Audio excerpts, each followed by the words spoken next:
I'm curious with your now quite a number of years stay in the West, through the 3 years, I mean, in my limited capacity, like more and more into the culture, the Western understanding, trying to understand the Western culture. Do you see in your experience, do you see the afflictions changing how they manifest with your familiarity and assimilation into the Western culture and having to work with it in a different way? You mean my own afflictions, right? Yes. Okay. She's interested in how my afflictions maybe shifting, changing, or being influenced. Yeah, that's interesting. I've been really concerned about my afflictions, but haven't really noticed. Yeah, in terms of how they can be triggered, maybe so, but yeah, not so much about the afflictions themselves, but actually being not so sure about how to relate to situations, particularly when it comes to expressing something. I'm good in writing formal letters, but when it comes to really expressing, what do you call, the greetings, etc., then I really have to think thrice, in really saying the things that would be culturally correct. So more concerned about how people might react to them. So in a way, it influences or influences my state of being comfortable in how I want to express. But I try, I mean, in terms of looking in, that's my priority. I always look in and then really amazed at how things, I mean, there is a whole world there. It can be so spectacle, right? Whole world of inner life, inner intricacies, whatnot, and the space inside is so deep. So the outer space is not as deep as the inner space. So much so that you have to be really skillful in diving into it, in dealing with it, and become psychonauts.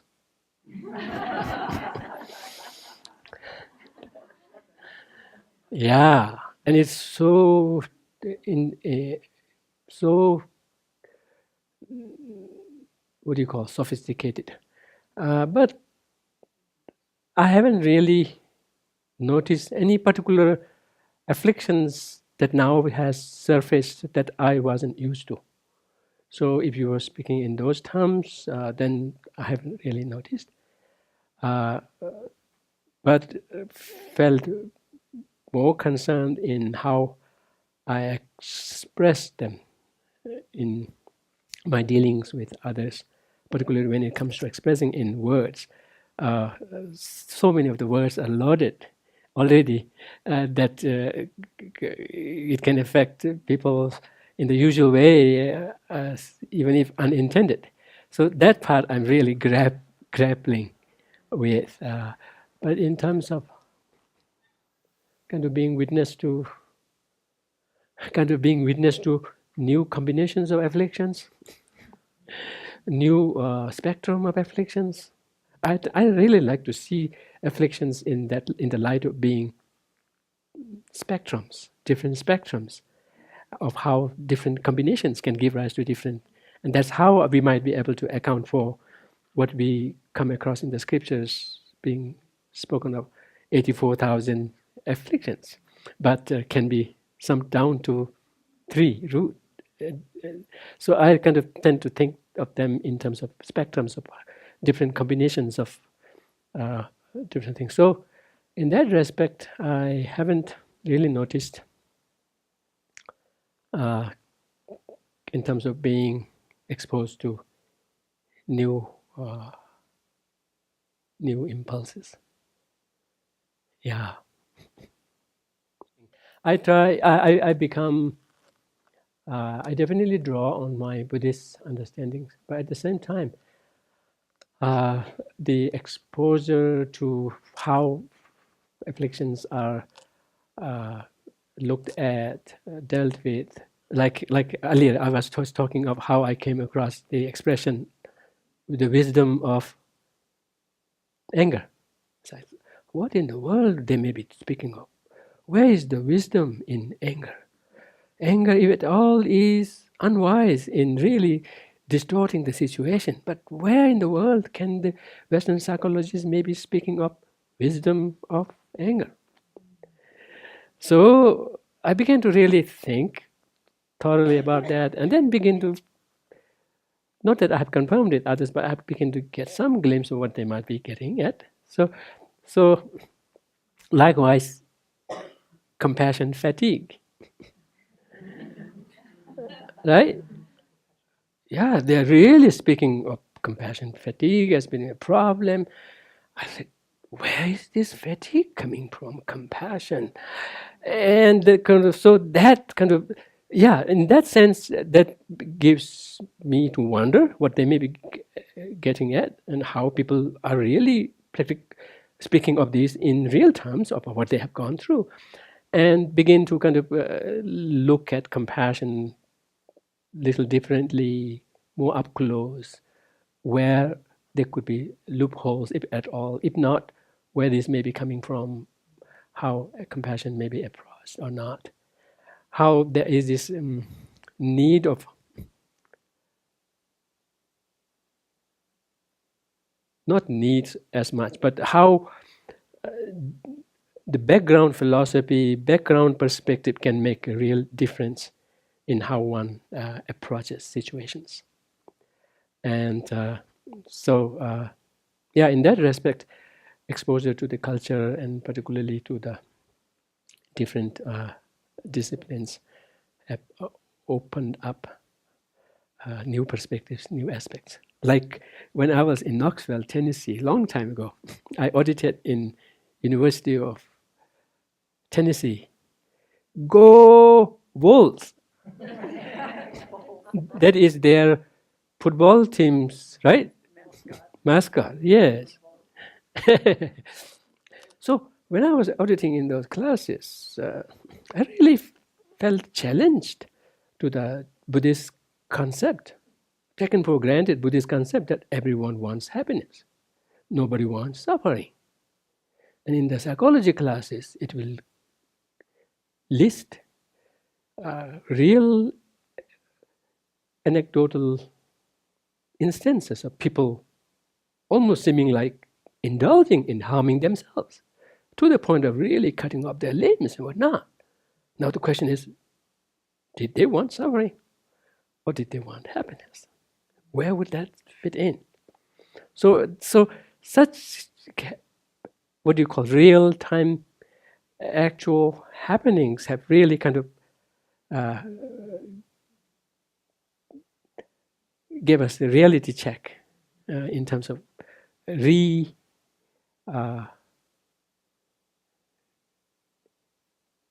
revisiting them and kind of bringing in more intricacies, more nuances in understanding them. So, yeah, in that sense, then it really helped in kind of looking into one's own emotions and then begin to now see those aspects and do what needs to be done in kind of caring for them or avoiding them, whatnot. Yes. Yeah, so when you asked it, then I began to think of, oh yeah, some things happening.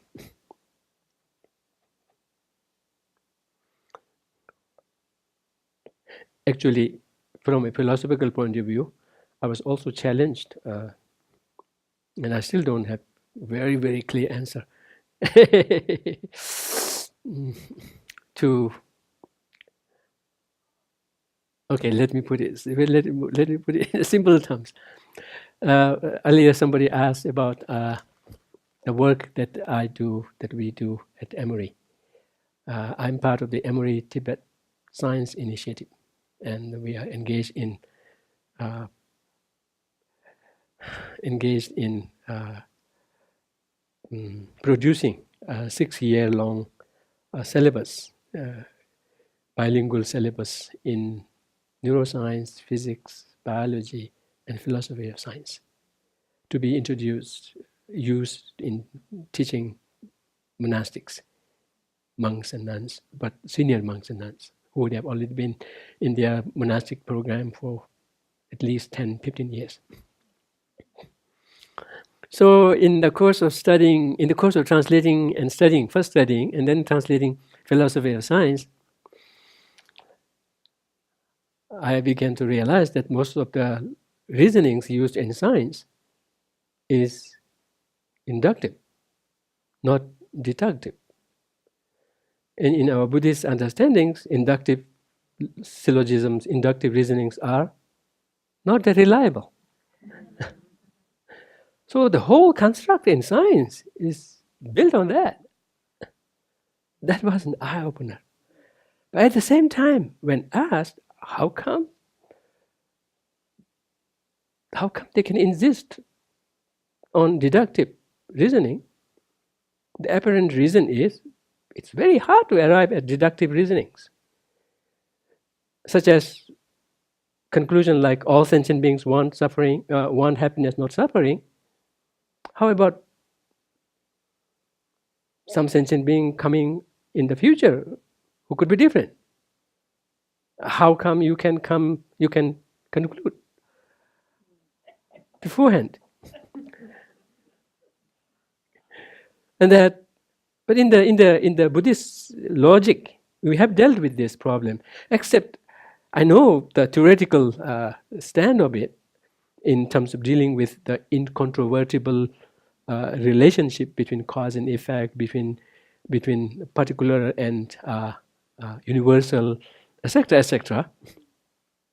And that problem is dealt with there. Except, I have struggled hard, and I haven't yet reached personal conviction in that. Although I can run the theory out and then say this is how it is, and then fake like I stand my ground. But it's a little difficult because if you say, oh, what about if somebody thinks somebody comes up tomorrow, it turns out to be this? How can you rule it out? But there is a way of doing. So is the case with. So is the case with the statement, every conditioned phenomena is necessarily impermanent. There is a way to work your way through it, but in terms of the pervasion, in terms of the entailment, it's not that easy. Not that easy. But the Buddhist logicians have faced this problem and have come up with a solution, except I myself have not really connected with it. So these are challenges. Challenges. And in our real life also, much of the things that we do and rely on, depend on, are all inductive. We can't wait to make a decision until we arrive at a deductive reasoning. Then it will take long. We won't get to get tea or walk somewhere. So I have to kind of, one can understand where science is. Yet at the same time, the philosophy of science has been really eye-opener in kind of really, what is the expression? Really,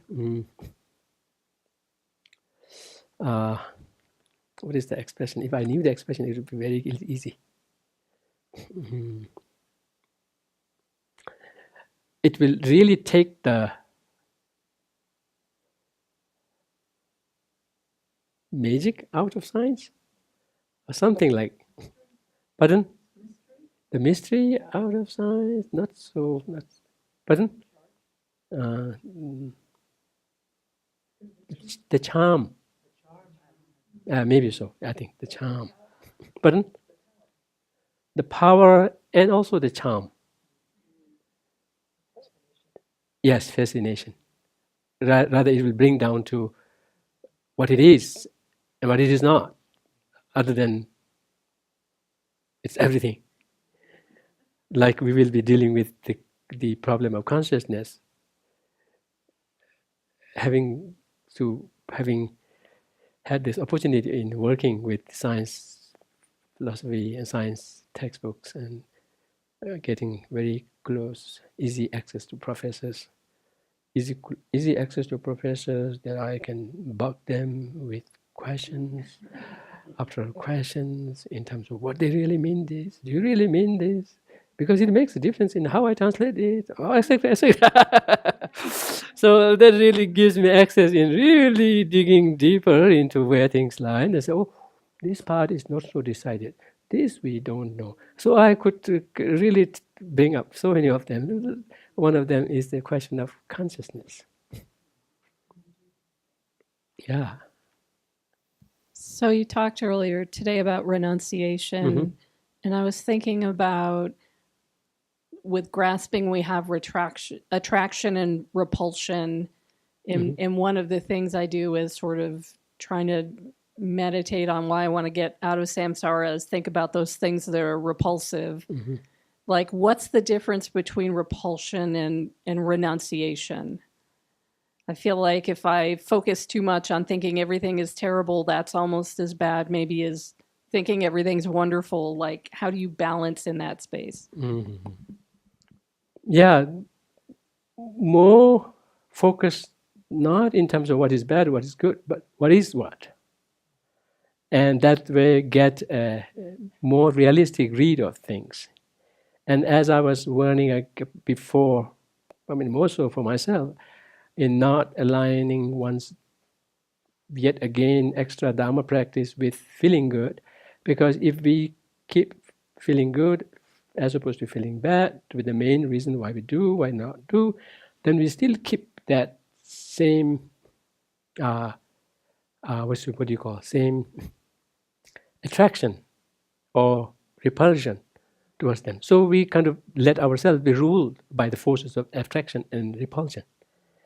And then that's like keeping the clinging and the repulsion intact, even in the name of Dharma. Instead, kind of be warned of such a tendency of being too attracted to, too repulsive, of rather try to figure out more about what things are. If things are wrong, how they are. And if they are right, how they are. So kind of trying to get try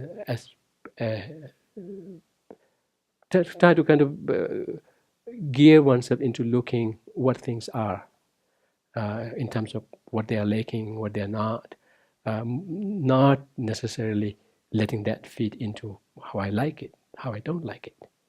So kind of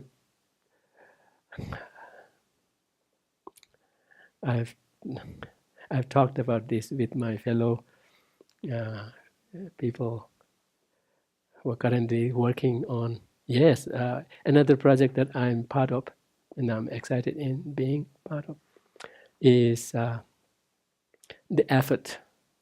Now it's growing beyond US into creating educational curriculum in earlier what we used to call, what His Holiness has been calling secular ethics, but now calling it as compassion-based ethics.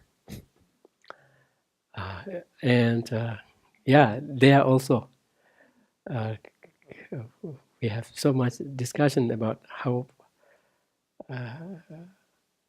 much to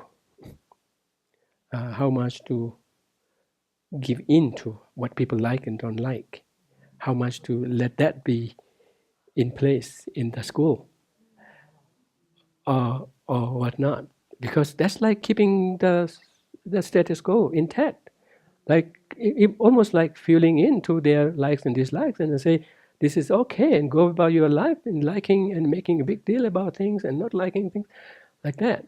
So we had discussions and had to kind of had a very delicate balance to strike, particularly in countries like the West and whatnot, in how much to kind of lean into that, to what extent, and at one point to kind of then make a departure from that, if at all, like that. Uh, so these are not necessarily Buddhist understanding, but these are kind of things that we may be able to either kind of agree to a certain extent from a totally secular real life kind of condition point of view. So yeah, it is difficult. So I would rather look at things, look at or approach and kind of train oneself in looking at things in a realistic way, and not kind of make it any kind of a reason to react in way of liking it, not liking it, not let it be, that be the decision to lead oneself to, but kind of being able to read the situation to the extent possible, as realistically as possible, and then be able to bring up one's responses to them. So kind of watch against this tendency of kind of being so easy on liking or not liking, yet at the same time in being open to where things may be lacking, what things may be not, and then be more equipped in dealing with it realistically, at the same time not succumb to the pulls of those emotions already that could have built up. Just to follow up.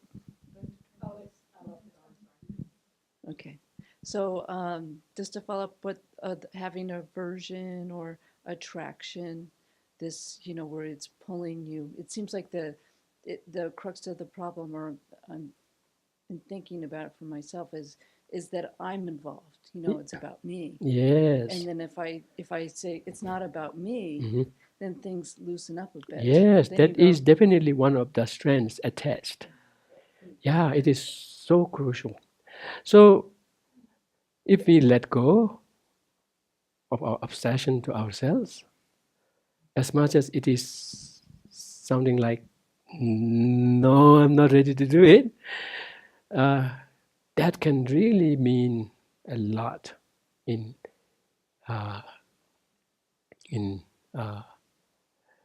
expanding our freedom. So then it seems that when you're, it's not about like or dislike, you're having an interaction, you're in the world, you're free, then it's not about being right, or my view is trying to come to some understanding perhaps, or that the interrelations with others. Yes, and then because one has loosened up on being personally attached to it, then one would leave more room for the best to come. Right. Maybe you learn something. Yeah, your best to come, rather than insist on my way of taking it, and that way, in the long run, it'll be better off for everyone. Yeah. So, in most of the problems, but in the clingings, one could see how it is so much attached to how we look at ourselves as being overly important. The other day, His Holiness the Dalai Lama, I found him quoted in one of the question and answer sessions. He was asked about dealing with the afflictions, anger, whatnot, and he was pointing part of the problem is overemphasis on ourselves, and he was saying, in the course of dealing with it, take time in asking who this I is, who you consider to be too important. It will be sometimes good to kind of check who this I is. Can you I mean, not necessarily going into very, very deep, profound, profound revelation, but at least kind of find what's surprised at how what appeared to be so apparent is not that pointable, and it is a conglomeration of so many things, not a single entity. Kind of then going into it and then coming back to the reality that you do exist, but that kind of being faced with it.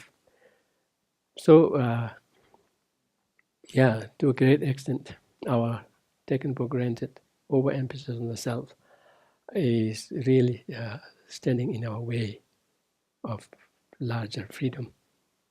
It can be very constricting, constraining also. Yes. Geshe, I'd like to understand this concept of self-hate in the Western culture and the inner critic. How does that even occur in the Tibetan psyche? And how do you see that? Yeah, that's a very interesting point you brought up. Would have been part of the answer that I was responding to you earlier. If you noticed on several occasions, His Holiness the Dalai Lama would be asked this question. He would say, "What self-hate? Where would that be? Everyone would be loving oneself. Where in the world can they hate themselves?" and so that's where there's a. I think some case of how prevalent or that may or may not be in Eastern culture and here. But at the same time, it made me think of where this may be coming, what form it may be taking. It is again a misreading of who you are. Self-loathing, self-hate. It's like identifying oneself with one's particular weakness and seeing oneself to be all that. Whereas one doesn't necessarily have to deny that, but one could see that just as one part of oneself, and that there are other qualities that one has. So particularly it has to do with identifying oneself with one particular aspect of oneself. Of course, in the first place, overblowing what that aspect means, but at the same time, kind of identifying oneself with that. And in a way, giving in too much to the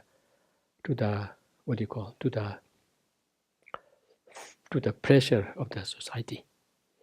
So losing one's sense of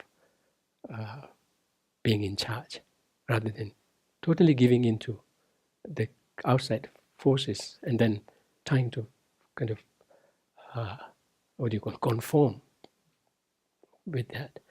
And let me give you an example how that conforming can be problematic.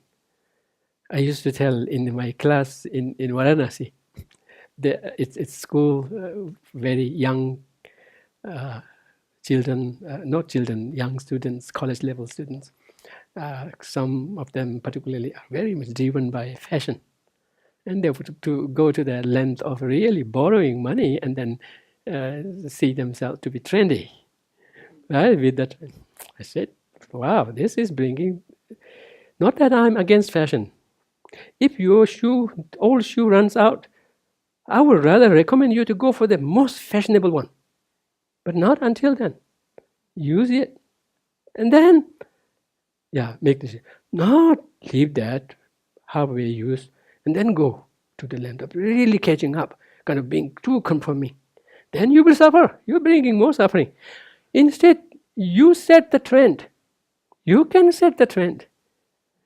And like there are some in India, very grounded young children, young students who really stand their ground and really set their standard for themselves. And then eventually people look at them and then copy them. So you get to set the trend rather than be driven by it and lose your control. So I think part of that is conformity. Of course, it is understandable. A strong, very strong pressure from the society, and it would be really difficult to really stand up, particularly in a school. It would be very difficult. So that's what I was saying, how people can suffer, how you can relate to them, and then really feel concerned. So I think that's what it is, what is happening. And so one's image of oneself is out of place. Maybe kind of identifying with one particular aspect of it, and that too even a blown up one. And that's how then one gets dragged into self-loathing, self-hating.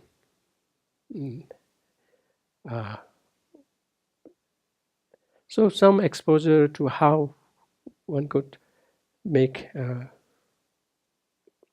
how one has so much more positive potential, how even given some kind of weaknesses and problems one is going through, it provides oneself with the chance of really coming out more strong from that, and then be a beacon of light for others going through a similar situation. So in a way, that problem can really be something that you have begin to get an experiential, mastery over it. Know the nitty-gritty ins and outs of it, and then also come out successful, so that now you can be a beacon of light to others. So people need to be pointed out to those. And then in the West, what is amazing is there are so many examples of people who have really risen up from unimaginable problems. Ooh, there are so many among the ladies, among the males. I'm really amazed about the strong will. In Asia, if someone were to be handicapped, they would take it as an excuse for them to now not do anything, and then really kind of not necessarily suffer or whatnot, but kind of do not look at that as something to kind of even grow stronger. So they would refer to those as disabilities, whereas in the West, what people have really shown is that they are differently abled. That is so apparent. So there are examples there. Not everyone is successful, but some. Really. I'm really amazed. Yeah. I've seen one inspirational speaker who is just basically a torso, right? Ooh, but the joy he has, not by taking up his condition, with full awareness of who he is, he's even more enthused and more energized.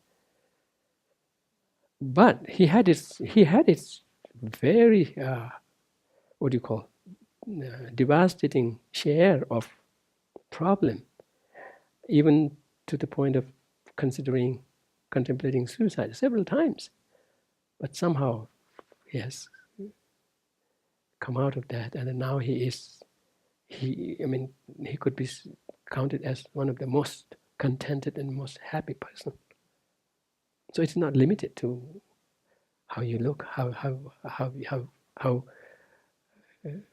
differently you may be. So in the West, it's a matter of pointing them out and then showing them, and kind of helping people in kind of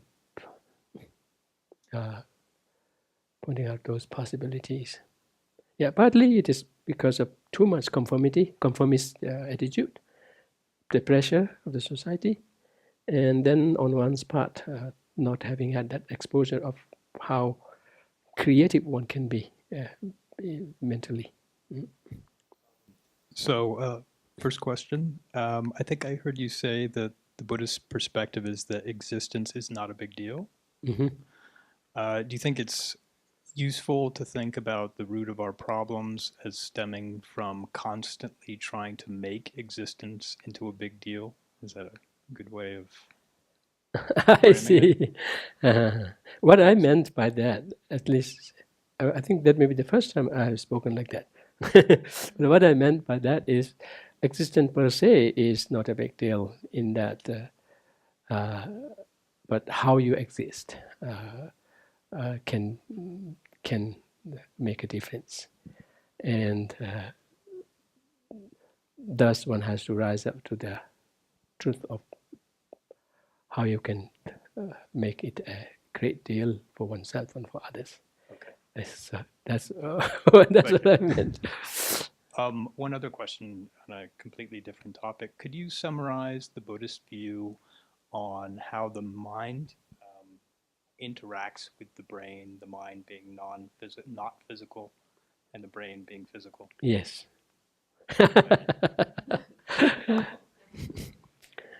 Yeah. Let me first draw straight from the scriptures also.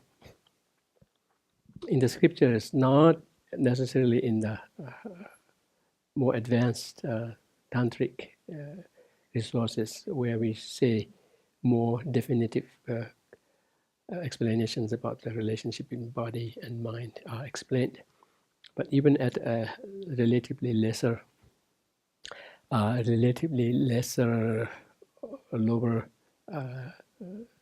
tenets within the sutra, at the Vaibhashika and Sautantrika level, there we say that the sensory consciousness are more immediately or directly linked to the physical basis, because for their arisal, it depends on the physical mechanism. There's this more direct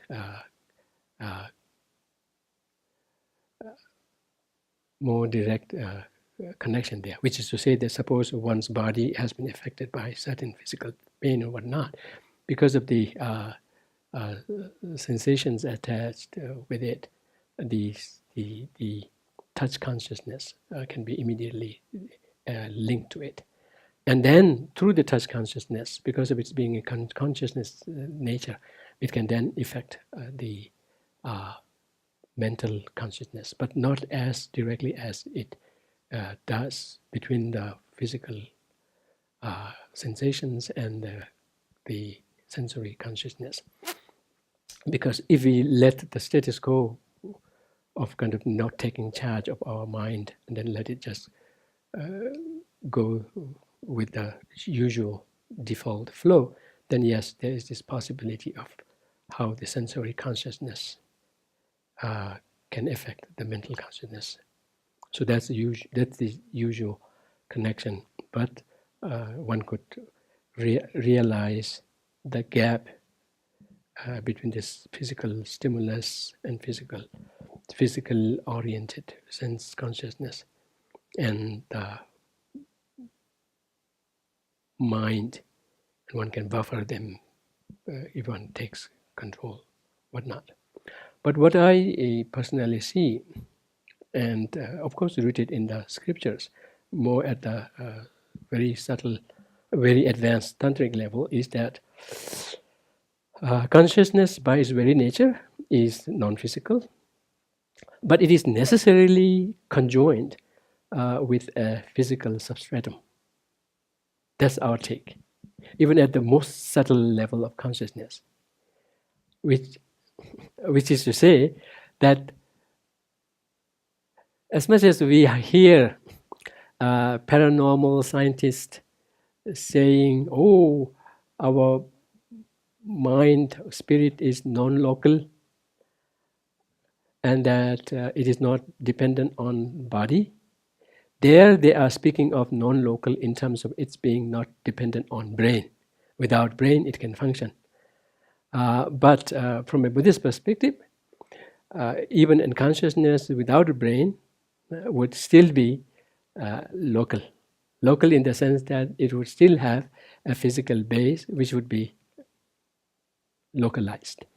And based on that, because of that fundamental inseparable link between consciousness and its physical substratum in the form of subtle energy, whatnot, because of that, wherever consciousness is, there's this possibility of the consciousness aspect of it growing grosser and grosser and grosser, together with its physical basis growing grosser and grosser and grosser, and receding back.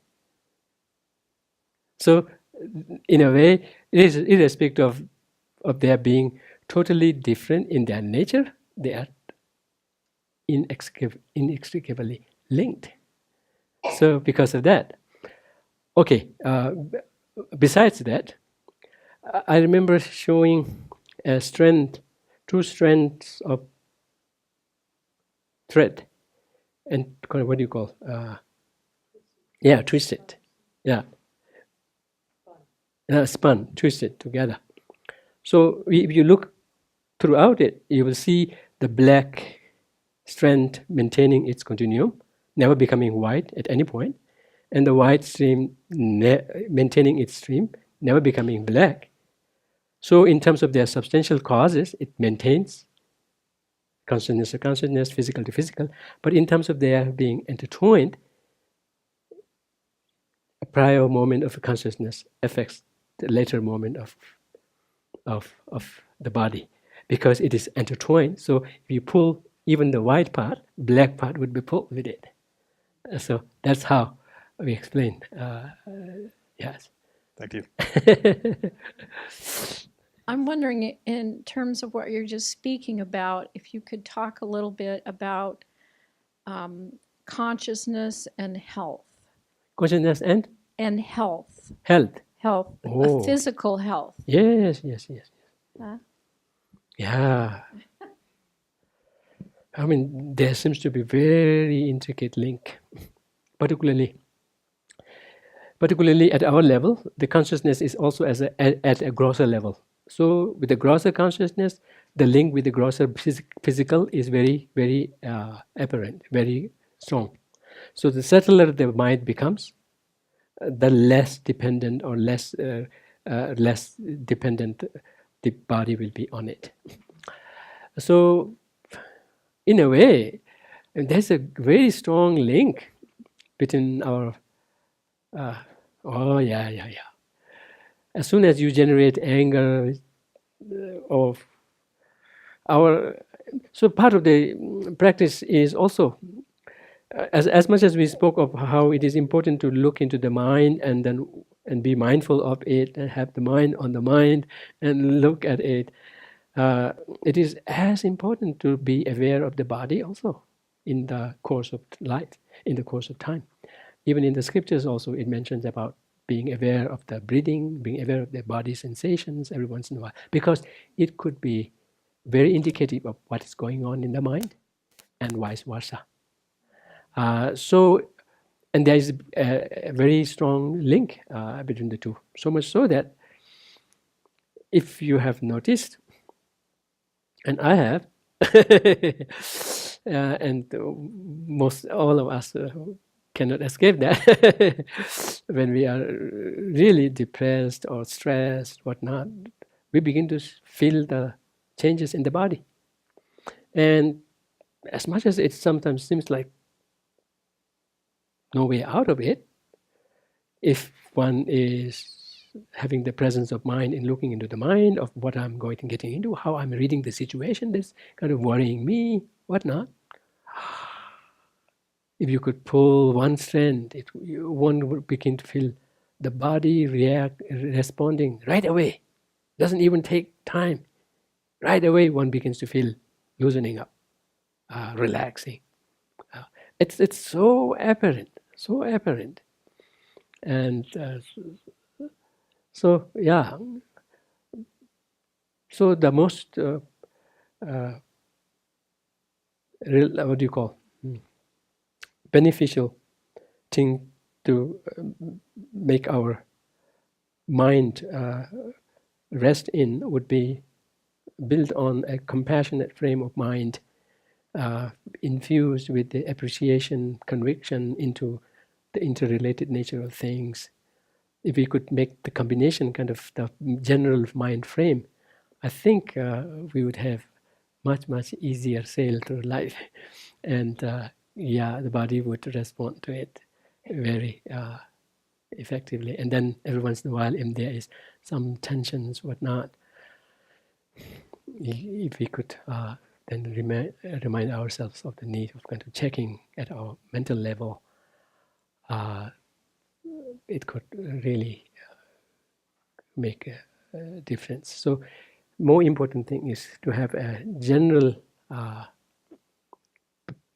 positive perspective, and that way it could go much more longer in kind of taking care of the bodily sensations.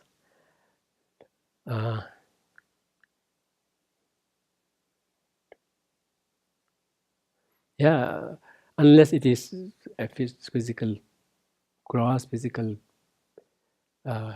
wounds like cuts and etc. from accidental happenings, whatnot, the kind of physical problems, physical tensions that we build and then over time kind of really grow into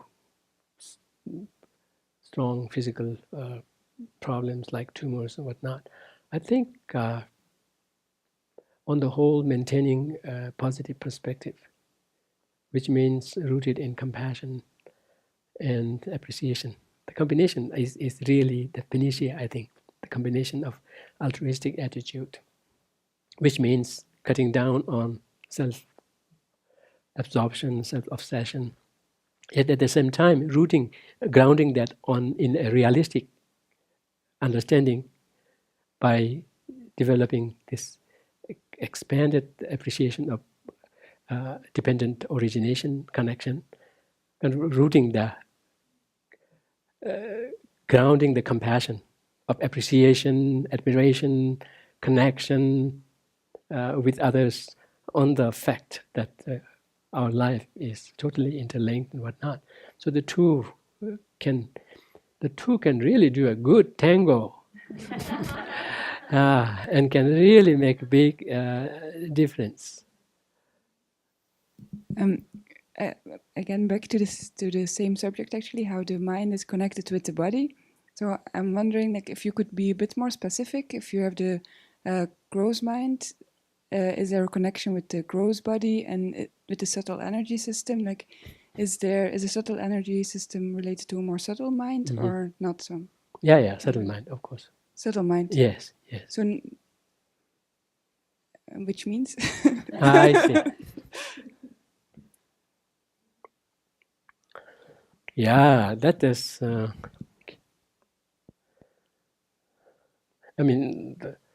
That's what it is spoken of in the scriptures, and we are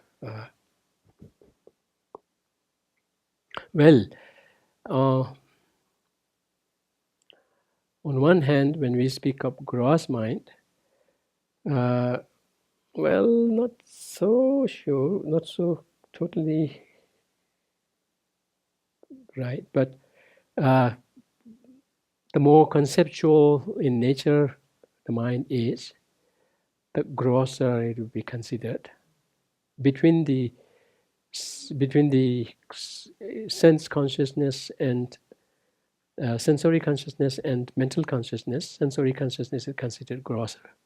So you can see the dependence with the body, grosser body.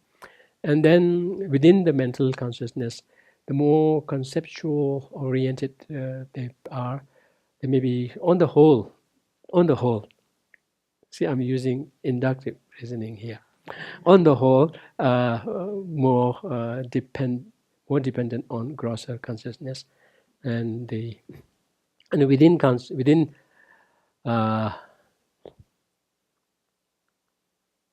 within the mental consciousness also. The more conceptual they are, the more conceptual oriented they are, they can be, on the whole, considered more gross and thus dependent on. One way of telling is wakeful consciousness is considered more gross than dream consciousness, and then within sleep consciousness, dream consciousness, and dreamless consciousness is considered more subtle. And there could be consciousnesses in people who are in coma. That would be very subtle. And then from a Buddhist perspective, the actual moment of death is the subtlest level of consciousness, which means that doesn't mean absence of consciousness. Rather, manifestation of consciousness at its most subtlest level. When it leaves the body, then one is dead. But death occurs before that. One dies through the process of consciousness becoming subtler and subtler, which means body functioning at the grosser level becomes less and less functional. But then so that's the process. And when one actually dies, that's when the mind dissolution or becoming less, becoming subtler would have hit its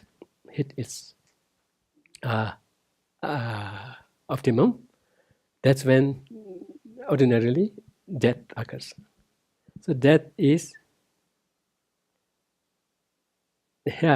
not without consciousness. It is with the subtlest consciousness. And then when that, which means that subtlest consciousness now linked with no other body aspects but for its very subtle energy substratum. And then when it leaves, one is dead. Not until then. So the clinical death, from a Buddhist perspective, clinical death, what we call clinical death, marked by stopping of breathing, heart beating, and what else? Brain function stopping.